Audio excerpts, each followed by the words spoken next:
Assalamualaikum warahmatullahi wabarakatuh. Apakah semua sudah tahu peristiwa Isra Mi'raj? Peristiwa Isra Mi'raj adalah perjalanan agung Nabi Muhammad menuju langit ketujuh untuk menerima perintah salat dari Allah Subhanahu wa taala.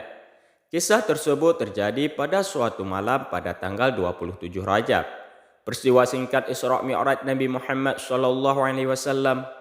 Isra Mi'raj merupakan sebuah peristiwa penting yang terjadi dalam perjalanan hidup Nabi Muhammad SAW.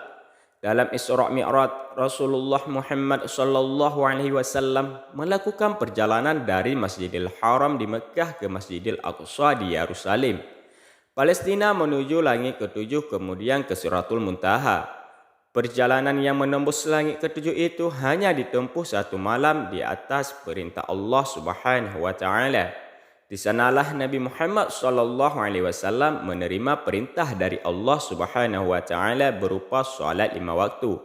Mengapa dikatakan Isra Mi'raj? Apa itu Isra?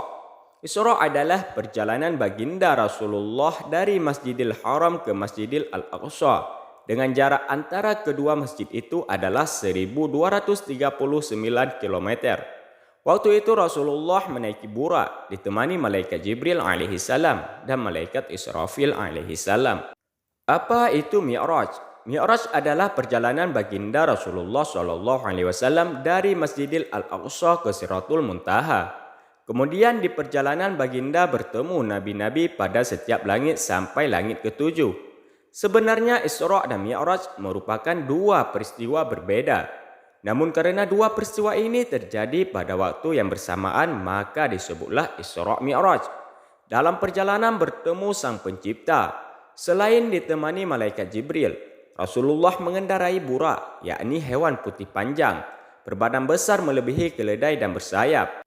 Dikisahkan Burak sekali melangkah bisa menempuh perjalanan sejauh mata memandang dalam sekejap untuk melewati 7 langit dan bertemu dengan para penghuni di setiap tingkatan.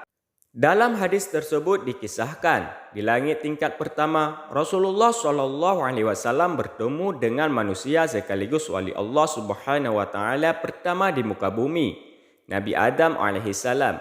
Saat bertemu Nabi Adam, Rasulullah sempat bertegur sapa sebelum akhirnya meninggalkan dan melanjutkan perjalanannya.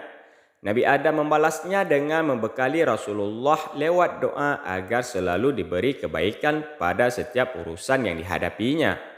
Kemudian di langit kedua, Nabi Muhammad SAW bertemu dengan Nabi Isa alaihissalam dan Yahya alaihissalam.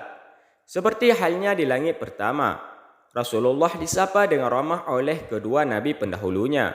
Sewaktu akan meninggalkan langit kedua, Nabi Isa alaihissalam dan Nabi Yahya alaihissalam juga mendoakan kebaikan kepada Rasulullah. Kemudian Rasulullah bersama malaikat Jibril terbang lagi menuju langit ketiga.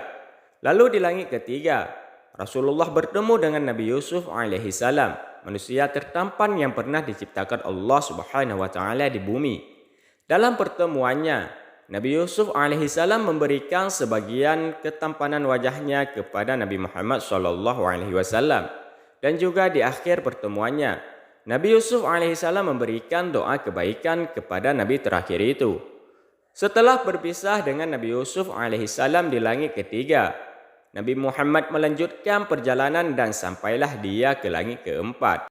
Pada tingkatan ini, Rasulullah bertemu Nabi Idris alaihissalam, yaitu manusia pertama yang mengenal tulisan dan Nabi yang berdakwah kepada Bani Qabil dan Memphis di Mesir untuk beriman kepada Allah Subhanahu wa taala. Seperti pertemuan dengan nabi-nabi sebelumnya, Nabi Idris alaihissalam memberikan doa kepada Nabi Muhammad SAW supaya diberi kebaikan pada setiap urusan yang dilakukannya. Selanjutnya di langit kelima, Nabi Muhammad SAW bertemu dengan Nabi Harun, yaitu Nabi yang mendampingi saudaranya Nabi Musa alaihissalam berdakwah mengajak Raja Fir'aun yang menyebut dirinya Tuhan dan kaum Bani Israel untuk beriman kepada Allah Subhanahu wa taala. Harun terkenal sebagai Nabi yang memiliki kepandaian berbicara dan meyakinkan orang. Di langit kelima, Nabi Harun mendoakan Nabi Muhammad SAW senantiasa selalu mendapat kebaikan pada setiap perbuatannya. Di langit keenam, Nabi Muhammad SAW dan malaikat Jibril bertemu dengan Nabi Musa AS, yaitu Nabi yang memiliki jasa besar dalam membebaskan Bani Israel dari perbudakan dan menuntunnya menuju kebenaran ilahi. Selama bertemu dengan Nabi Muhammad SAW, Nabi Musa AS menyebut layaknya kedua sahabat lama yang tidak pernah bertemu. Sebelum Nabi Muhammad pamit meninggalkan langit ke-6, Nabi Musa melepasnya dengan doa kebaikan. Perjalanan terakhir, Nabi Muhammad SAW ke langit ke-7 bertemu dengan sahabat Allah, bapaknya para nabi, Ibrahim alaihissalam sewaktu bertemu. Nabi Ibrahim sedang menyandarkan punggungnya ke Baitul Maqmur, yaitu suatu tempat yang disediakan Allah Subhanahu wa taala kepada para malaikatnya. Setiap harinya tidak kurang dari 70.000 malaikat masuk ke dalam. Kemudian Nabi Ibrahim mengajak Muhammad untuk pergi ke Siratul Muntaha sebelum bertemu dengan Allah Subhanahu wa taala untuk menerima perintah wajib solat. Siratul Muntaha adalah sebuah pohon besar yang berada di langit ke-7. Ia adalah pemisah. Disebut Muntaha, akhir, karena ia merupakan batas akhir dari sebuah perjalanan. Tidak ada satu makhluk pun yang pernah melewatinya kecuali Rasulullah SAW. Sedangkan pohon syir adalah pohon bidara. Masih dalam hadis yang sama, Rasulullah SAW menceritakan bentuk fisik dari Siratul Muntaha, yaitu berdaun lebar seperti telinga gajah dan berbuahnya yang menyerupai tampayan besar. Namun ciri fisik Siratul Muntaha berubah ketika Allah Subhanahu wa taala datang.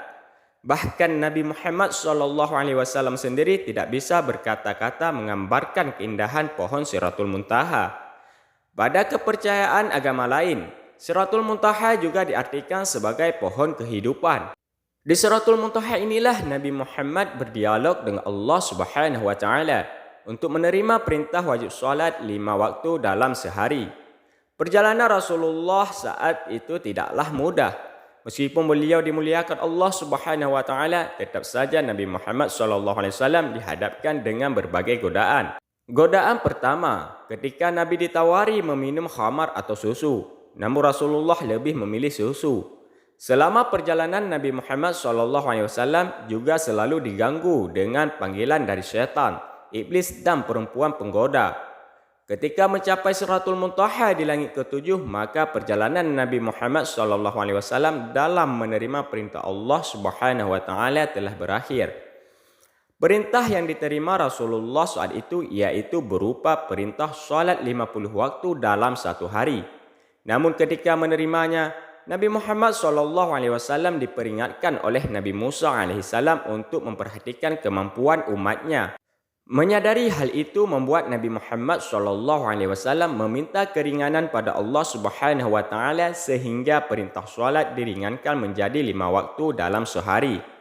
Sejak saat itulah umat muslim harus melakukan solat wajib 5 waktu, yaitu subuh, zuhur, asar, maghrib, dan isya.